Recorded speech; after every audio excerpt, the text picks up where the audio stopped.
Muchas gracias a todos los invitados por haber aceptado participar con nosotros. Es interesante cuando abordamos un tema como este en la ingeniería y es precisamente la capacidad de interacción y la globalidad con que se plantean los grandes procesos. Dos hispanoparlantes en paralelo llegaron a China en el momento de la expansión y el urbanismo que ya había hecho en el inicio del siglo XXI que la humanidad pasara a tener mayoría en las ciudades y no en el campo, producto precisamente del proceso de urbanización aceleradísimo de China.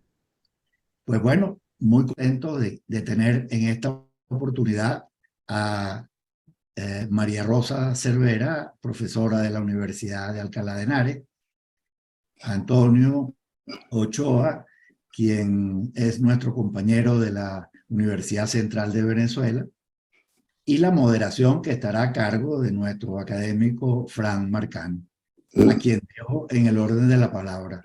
Deseo el éxito mayor para este evento. Muchas gracias. Buenas tardes, queridos amigos. Vamos a dar inicio al evento de esta tarde. En nombre de damos la bienvenida en nombre de la Comisión Académica de España, de la Academia Nacional de la Ingeniería del Hábitat de Venezuela, de la Real Academia de la Ingeniería de España, y la Asociación Hispano-Venezolana de Ingeniería y Arquitectura. Con este grupo, con estos patrocinantes, estamos comenzando hoy, en el año 2023, mejor dicho, un evento que nos interesa ver desde dos partes, dos visiones sobre los temas. Son coloquios que trataremos de repetir siempre con el mismo esquema. En esta ocasión, nosotros presentamos como tema de trabajo, pues China, desde el punto de vista de examinar las opiniones acerca de cómo se ha planteado y cómo han conocido dos personajes que los hemos invitado por su larga experiencia. Está invitada Rosa Cervera, como se dijo antes, académica de la Universidad de Alcalá de Henares, pero también con una vasta experiencia en China, en la cual ha participado en numerosos proyectos y, por ejemplo, uno de ellos que voy a citar es que no se hizo en China, se hizo acá, pero ella fue la diseñadora, la arquitecto de la sede de la Embajada de China en España y preside un grupo de trabajo que discuten y llevan el pulso de cómo van las relaciones entre China y España. Por el lado, nuestro segundo invitado, Antonio Ochoa, que es arquitecto venezolano, que recién graduado en Venezuela como arquitecto, se decidió hacer la aventura que hizo Marco Polo un montón de tiempo antes y se fue a vivir a China y vivió 25 años en China. Hago una aclaratoria en la convocatoria, y pido excusas por ello, nos equivocamos y pusimos que estaba desde 1973, en realidad llegó en 1993.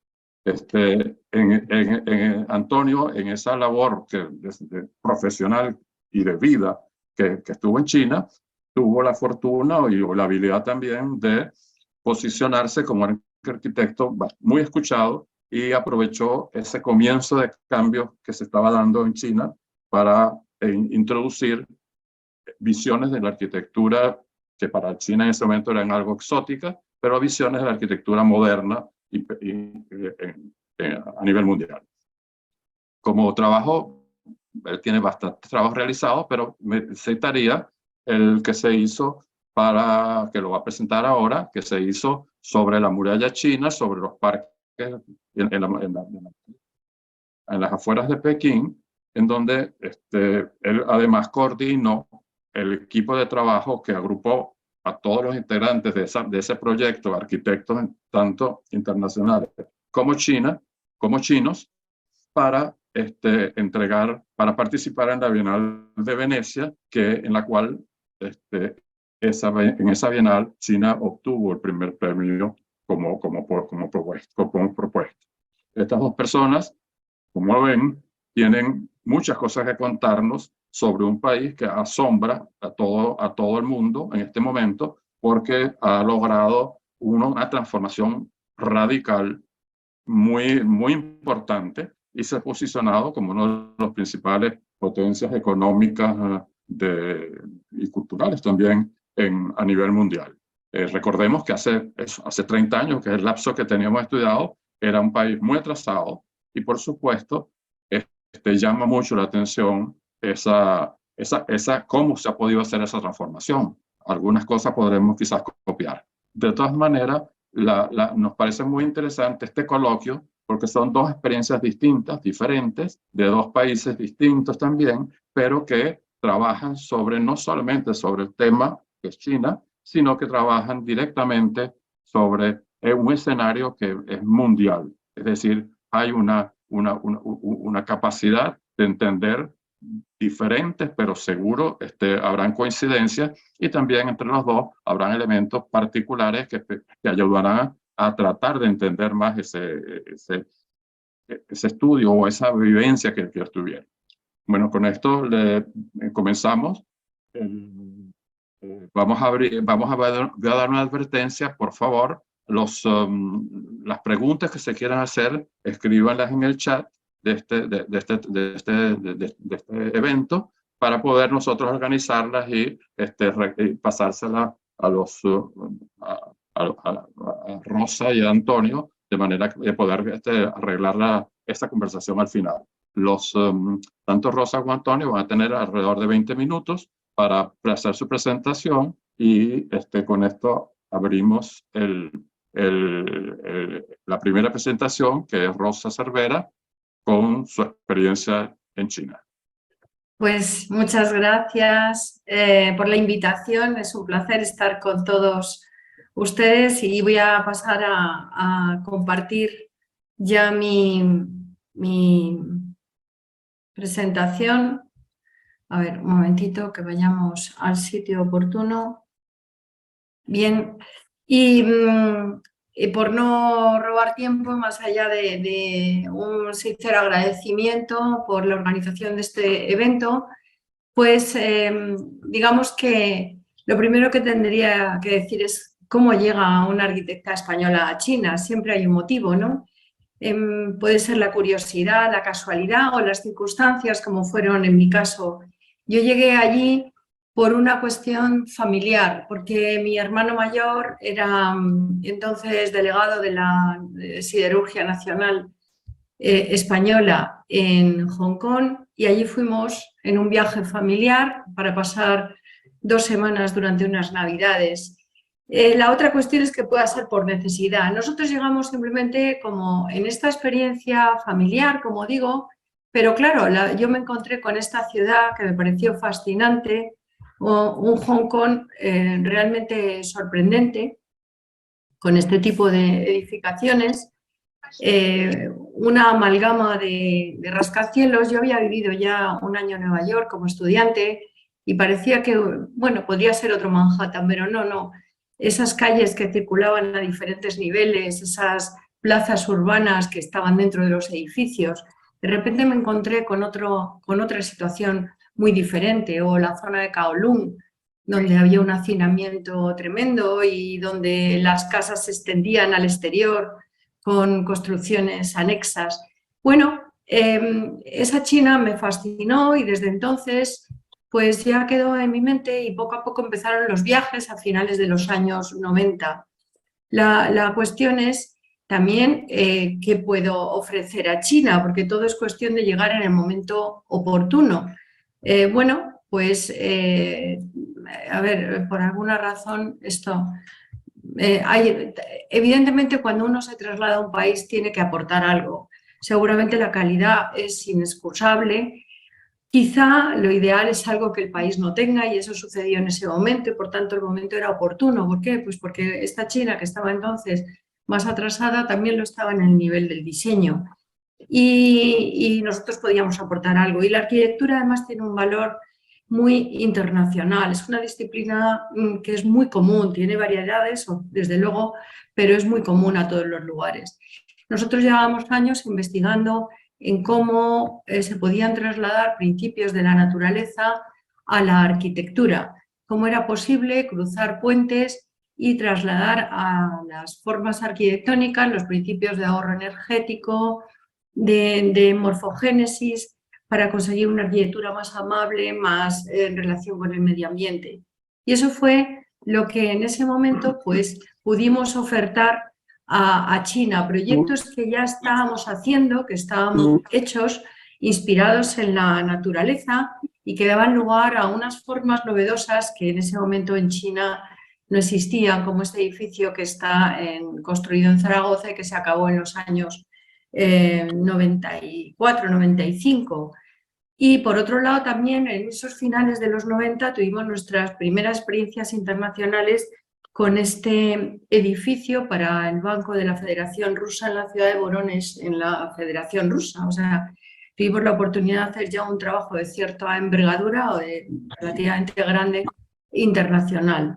A partir de ahí nos entramos en contacto con la Embajada de China en España. He tenido oportunidad de encontrarme, de tratar directamente a 4 embajadores en estos años. Con mi socio anterior, Javier Pioz, con quien teníamos el estudio Cervera Pioz y recorrimos esa trayectoria conjuntamente, y presentamos este proyecto, del cual luego hablaré, y allí nos ofrecieron pues que estaban organizando un concurso para la nueva Embajada de China y nos animaron a presentarnos. Nos presentamos y lo ganamos. Y este es el concurso que también a principios de los 2000 ganamos. Estos 2 proyectos nos abrieron puertas para llegar a China. Claro, cuando uno viaja a un país tan diferente en todos los niveles, pues ¿qué actitud hay que tomar? Pues desde luego dispuestos a conocer el país, dispuestos como empresa a correr riesgos, no queda más remedio, dispuestos a construir las relaciones, el onesie, ¿no?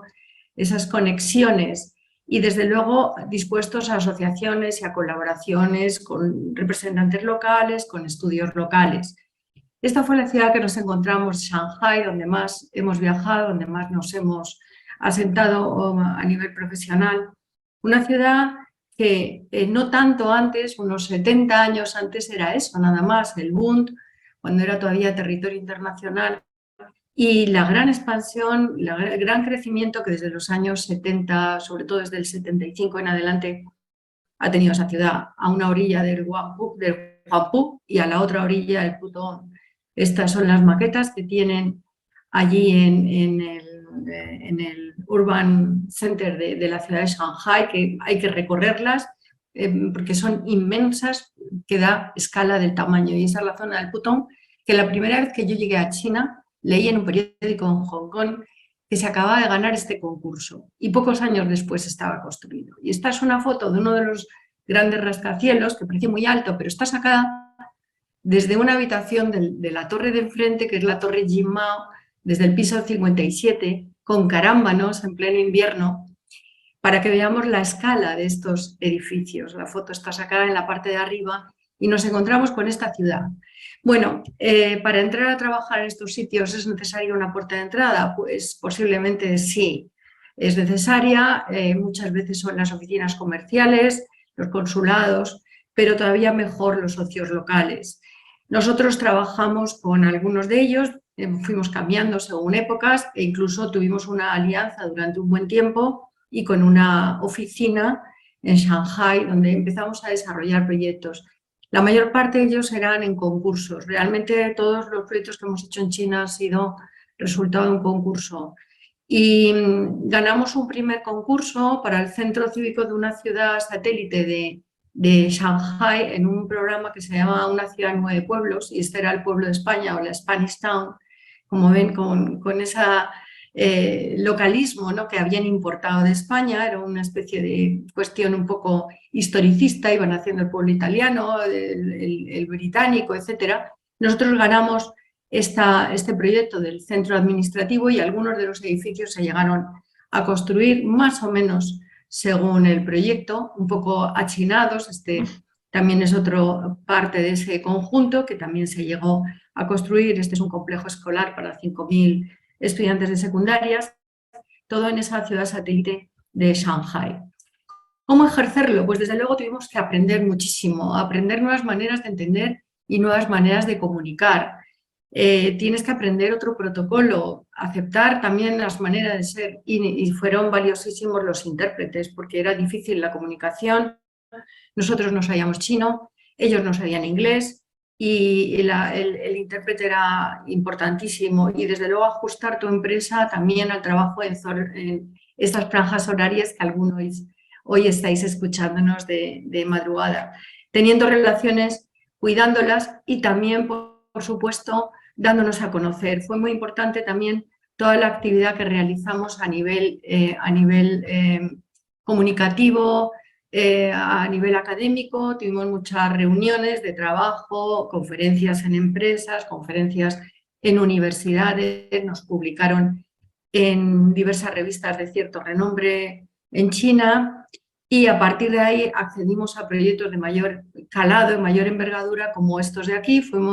Participamos en unos concursos donde llegamos hasta la final para trabajar en la ciudad de Hangzhou, en este lugar maravilloso donde está el West Lake y donde había unos humedales a recuperar, y quedamos segundos en un concurso para el Museo Nacional del Agua.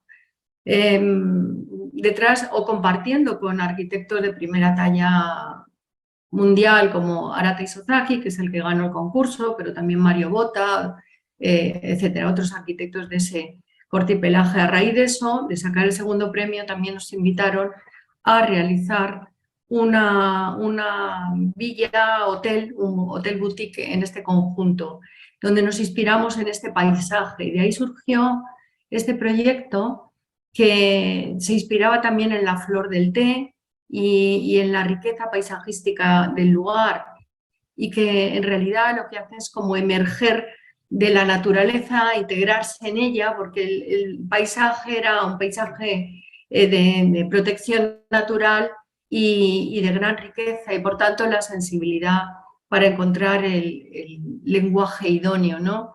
Es un pequeño hotel con un número reducido de habitaciones que nos permitía explorar estas formas.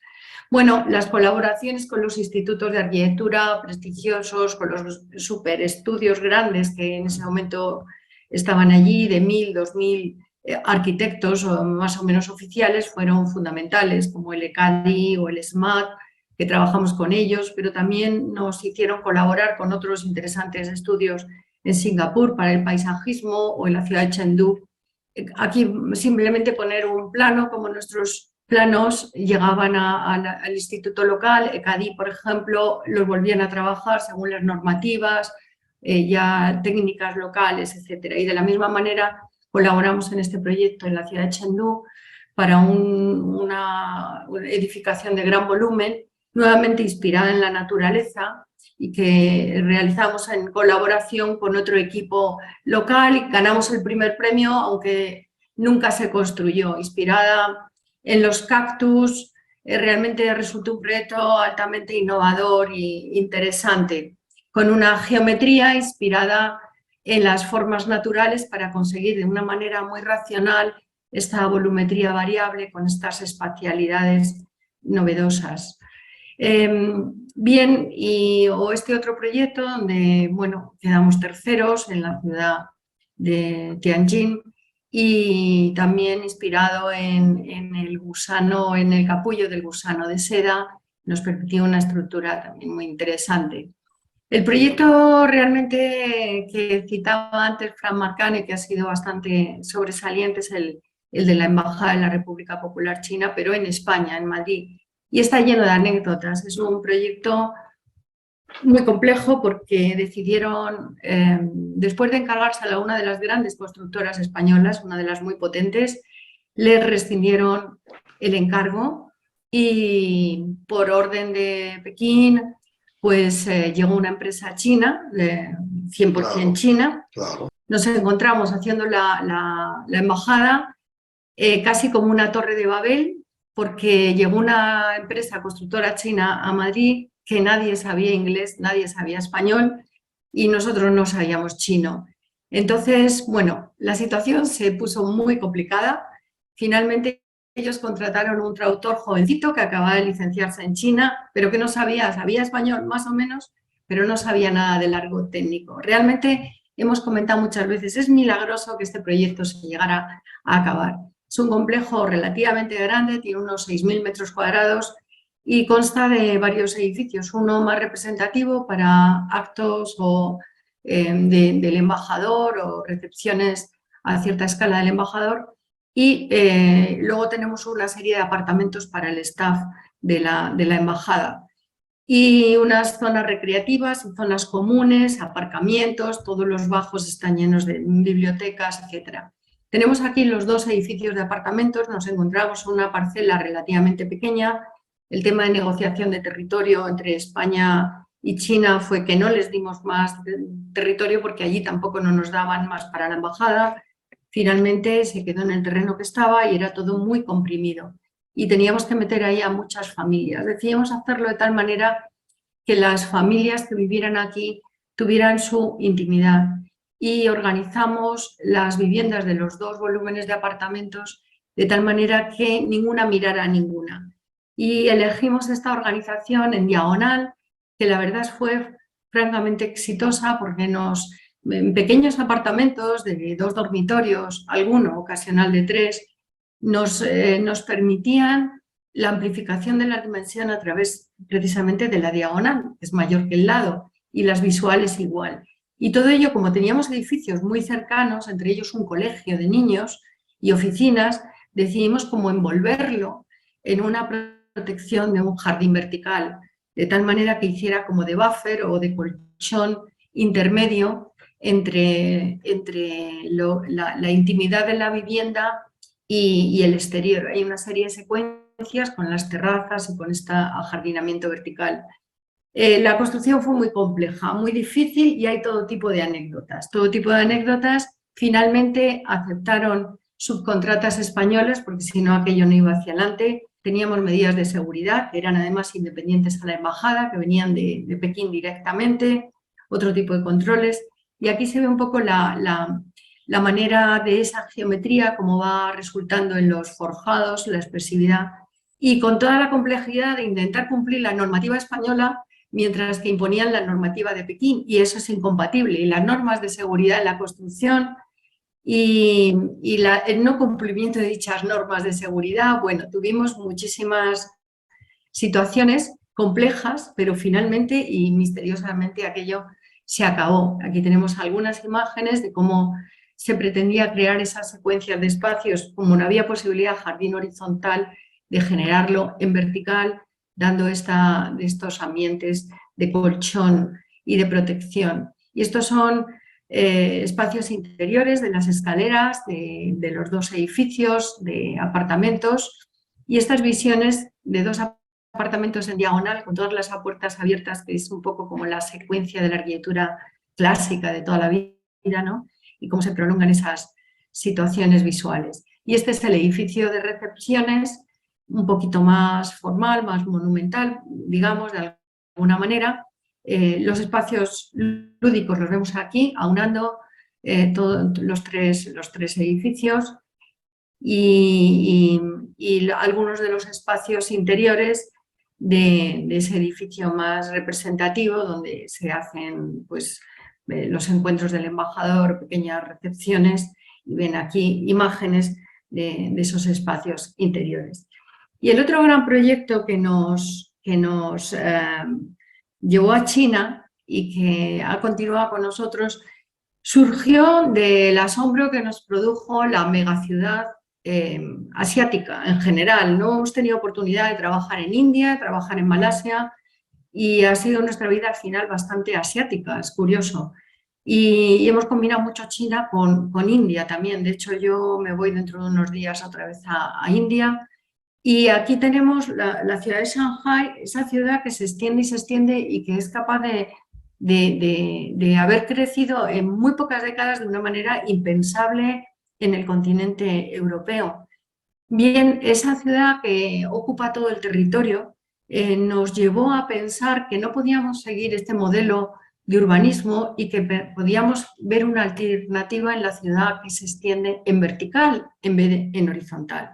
Y a partir de aquí surgió este proyecto no es un rascacielos, es de una estructura vertical urbana cuyo objetivo es evitar precisamente la depredación que implica la extensión ilimitada de la urbe en este mundo que ahora vivimos y que es eminentemente urbano. Nuestra idea fue contraponer a esa horizontalidad un crecimiento en vertical, de tal manera que hubiera plazas públicas a diversos niveles, hubiera una base, esta superestructura o esta ciudad vertical, ciudad jardín vertical, tiene más de 1 kilómetro de altura, 1.228 metros de hecho, y una base también de un primer círculo de en torno a 1 kilómetro y uno interior de en torno a medio kilómetro aproximadamente. Y es un gran intercambiador de comunicaciones, una base para un edificio en el que la estructura es simétrica, pero la edificación gira helicoidalmente y donde la naturaleza es protagonista a lo largo de toda la verticalidad, incorporando naturaleza a la arquitectura y generando espacio público en diferentes alturas. Esto está dividido en 12 barrios verticales. A pie de cada barrio vertical hay una gran plaza parque y también un reservorio de agua. Y todo ello está comunicado por 368 ascensores que corren dentro de las columnas estructurales. Las columnas son de hormigón de alta resistencia plegadas y en su interior van todos los conductos y también los ascensores, que los hay express, que van a pie de cada barrio, los hay locales que van a cada nivel y puede alojar a 100.000 habitantes y tener desde luego usos de vivienda, usos de hotel, de oficinas y también de servicios en ciertas escalas. Aquí tenemos algunos esquemas que han ido saliendo en diferentes medios de comunicación. Este proyecto lo recibió el vicealcalde de Shanghái y hemos colaborado con instituciones de allí desarrollándolo durante bastante tiempo y ha salido publicado en medios especializados y generales en el mundo. Y desde luego, como ven, no es un rascacielos, no solamente por su altura, sino sobre todo por su anchura. Es como un gran estadio de fútbol, digamos, en su dimensión horizontal. Toda la estructura lleva una gran investigación para intentar que sea lo más sostenible posible. Aquí tenemos unos sencillos gráficos, pero lo más importante es que nosotros hemos analizado la naturaleza y cómo la naturaleza hace estructuras muy ligeras que sin embargo tienen una gran capacidad resistente y a la vez resiliente, a la vez enormemente flexible para asumir las deformaciones que una torre como de esta envergadura podría tener. Aquí ven algunas inspiraciones que nos llevaron a trabajar sobre estructuras neumáticas de las aves, sobre los troncos de los árboles que alcanzan una esbeltez nunca conseguida en la arquitectura y con un mapa de la verticalidad de la vegetación a lo largo de todo ello. Por supuesto, el objetivo no solamente era que la estructura fuera ahorrativa y permitiera esto, sino también que fuera 100% autosuficiente, y eso a raíz de su propia envergadura y viendo que cada 100 metros de altitud se baja 1 grado de temperatura.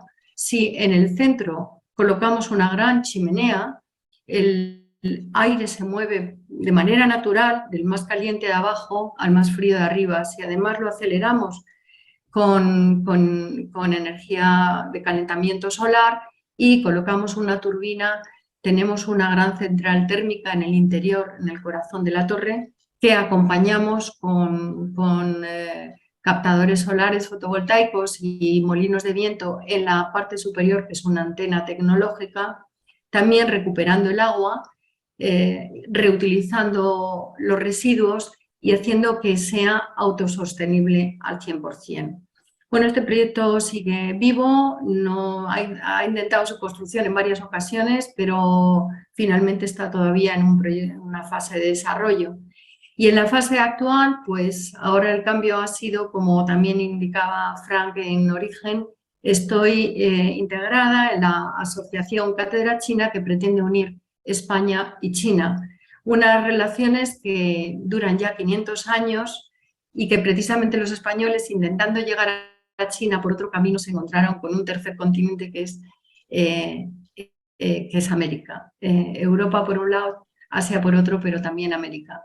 Cátedra China, somos un grupo de, digamos, de gente amantes de China, conocedores de China, expertos en China, españoles, pero también chinos y de alguna otra nacionalidad, que nos aunamos para, en este mundo global, intentar estrechar los lazos, conocernos mejor y potenciar las relaciones.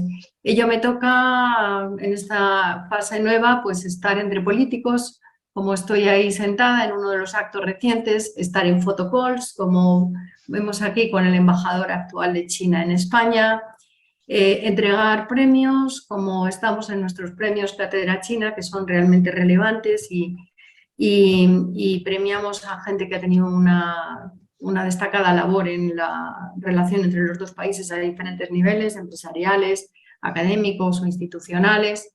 Y también acabo de estar ahora mismo en Pekín, en Beijing, poniendo una notita de color a este mundo que yo llamo gris, que es el mundo de los trajes de los hombres, de los señores, y donde hay pocas mujeres, pero que damos la nota de color, intentando poco a poco cubrir esa situación más equitativa entre el hombre y la mujer, pero bueno, simplemente como jurado de unos premios.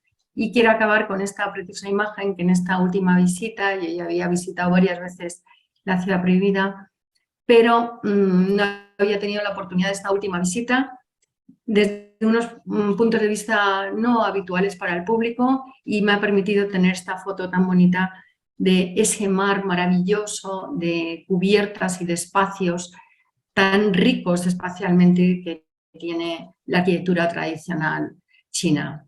Y simplemente con esta imagen de la Torre Biónica, Ciudad Jardín Vertical, Torre Biónica, acabo y les doy las gracias por su atención. Dejo de compartir y cedo la palabra. Bueno, Rosa, muchísimas gracias.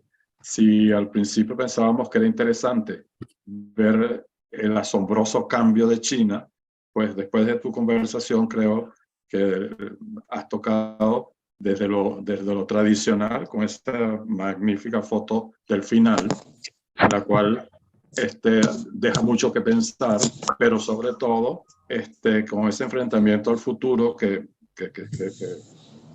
ya no se sigue muy lejano, ¿no? Parece debe estar más cercano que lo que pensamos, del edificio de 1 kilómetro de alto, pero impacta también mucho y es parte del asombro, es que puedas estar proponiéndolo dentro de ciertas posibilidades de que se haga. Me parece interesante porque el edificio de 1 kilómetro tiene mucho tiempo tratándose, pero pareciera que esta vez lo vemos matizado por una ecomirada, por una sustentabilidad, que son valores más actuales. Quizás, oyéndote, uno pueda avanzar algún tipo de conclusiones de esta primera etapa, es que ese país evidentemente tiene un desarrollo que sorprende.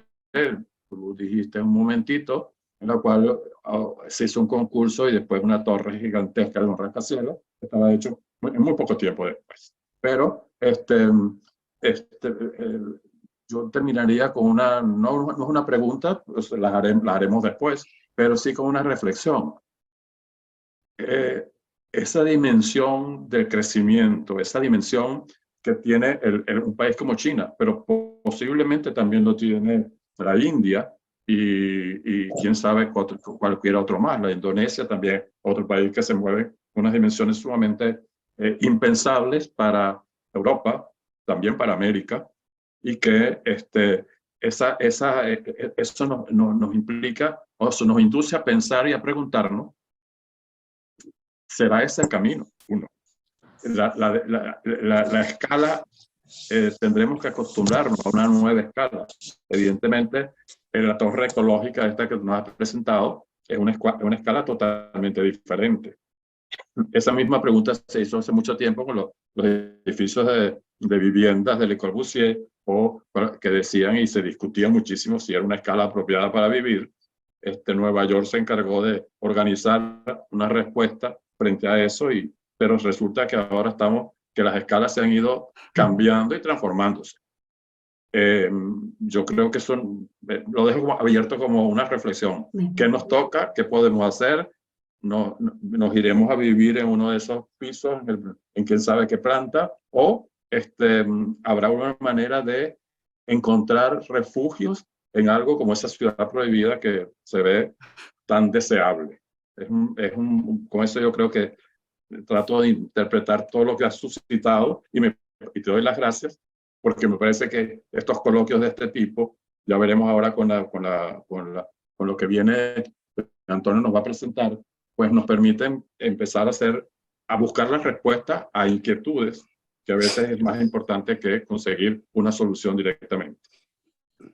Pues, muchas gracias, Rosa. Muchas gracias. Sí. Y te felicito. Gracias. Vamos.